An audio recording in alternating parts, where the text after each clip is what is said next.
অগ্নিমিত্র পাল তোকে বলছি, বিজেপির দালাল, রেন্ডির বাচ্চা, তুই একটা মুসলমান জাতিকে টার্গেট করে কথা বলছিস। মুসলমানরা এই দেশে আছে বলে তুই টিকে আছিস আর বিজেপির চামচাগিরি করছিস। গোবর আর মূত্র খেয়ে কিনা মাথাটাকে শেষ করে দিয়েছিস। তুই নিজে কতবার চা দেখেছিস? তুই তো একটা হিন্দুর বাচ্চা। আমার তো মনে হচ্ছে তুই হিন্দুর বাচ্চা না, তুই শরীর বাচ্চা আছিস। যারা আসল হিন্দু কিনা তারা এইভাবে কথা বলে না একটা জাতিকে উল্লেখ করে।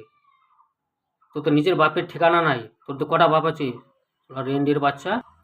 আর মুসলমানরা দেশে আছে বলে তুই টিকে আছিস আর বিজেপির চামচাগিরি করছিস।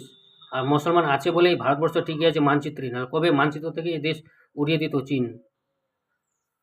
শালা গোবর খেয়ে আর মূত্র খেয়ে মাথাকে শেষ করে দিয়েছিস, ভুলভাল বকছিস। রেন্ডির বাচ্চা। তোর বাপ আরেকটা আছে শাহরুখ খান, সে দুবাই থেকে দীপককে ছুটে নিয়ে আসলো জেলখানা থেকে। তোর দম আছে তোর মোদি বাপকে নিয়ে আসতে বলি, 6 মাস থেকে তো ছিল ওখানে জেলখানায়, কই নিয়ে আসতে পারলো? বড় ভাষণ মারছিস, মুসলমান আছে বলে তোরা টিকে আছিস। ও শ্রীবালা।